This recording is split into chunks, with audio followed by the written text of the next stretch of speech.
So presumably you have to play a wide range of music. Well, as a mobile DJ, yes, I do have to play a range of music. I find that very hard actually, because I'm having to play some stuff I really love and stuff I completely hate. But you know, at the end of the day, I'm not playing for myself, I'm playing to an audience. And it's often a very mixed audience as a mobile DJ. So yeah, you have to play a lot of different styles of music. But that's, you know, something that I've learned to do well, and I like doing, you know. I just hate some of the music, that's all. Do you ever have to talk while you're DJing? I can talk. I'm happy to talk as a DJ, but I don't always talk. I don't always advertise myself as a talk DJ, but it depends on the venue. I'm happy to talk because as it goes, you know, trying to be a bit of a social person, but it can be difficult because, you know, I suppose it depends on the crowd. I mean, it's my job to get them fired up, so. But that doesn't really come into DJing in clubs. See, in a club it's different, you know, then the emphasis changes. You really want to keep the music nicely mixed so that, you know, there's no break in the music. People are planning to dance all the way through, whereas at a party or a wedding or something, you know, you need to cater for a lot of people and you need to change the style of music. And that's one thing about DJing as a mobile, which is a bit awkward as well. You've got different types of music and you're trying to put them together. Can you give any advice to mobile DJs? The type of equipment you have, you've got to look around properly and make sure you get what's right for you, but you've got to be aware of certain things. The last thing you want when you're mobile DJing is for your equipment to go wrong. So really, another thing you need to be is you need to be quite electrically minded, because it could be a fuse could go, it could be a bulb could go, all these things need to be tended to at the time really.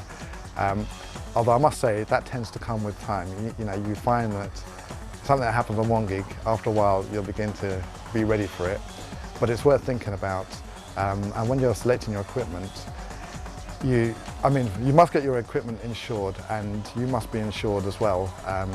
There's a public liability insurance that you have to have, which is worth getting, and you can join these. There are many DJ organisations you can join, worth joining them, because they have a lot of information about equipment and where to actually buy it. Now, equipment, there's so much equipment. It's like buying a car, you know. I can't say, you know, one car is better than another. It just depends on what you want, the size of crowd you would expect to play to, and how mobile you are. You know, obviously you'd probably have a van or a big estate or something, but you've got to bear all these things in mind.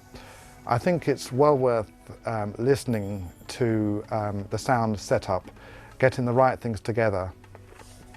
Because if you look in magazines and shops, there's so many speakers and things, you know, you can get a bit overawed.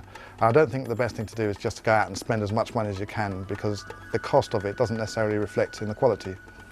But I think you need to know what sort of sound you want. Do you just want a loud sound that's just going to blast through so many people, or do you want it to do that, but you know, you can hear the bass and it's quite a nice quality sound? If that's the case, you need to hear what you're buying. The other thing is amplifiers, for example. Now I'm using some pretty big amplifiers. They're sort of about, you know, this bit of a weight to carry, whereas you can get amplifiers which are half, maybe even a quarter of the weight. They're, you know, the height of a golf ball or something, you know, very, very small, but yet they're very effective. They can throw out a lot of wattage, and I think that's probably something worth thinking about. You know, obviously you've got to have your budget sorted out. You've got to know how much can you afford to spend, and try and get the best for your money, but not just, you know, don't just spend it all on, you know, speakers, for example. You've got to have a good amplifier. It's also worth getting some backup equipment. So you've got to, you know, as advice to a DJ, I'd say bear that all in mind, okay? Because you don't want to find yourself high and dry while you're meant to be playing.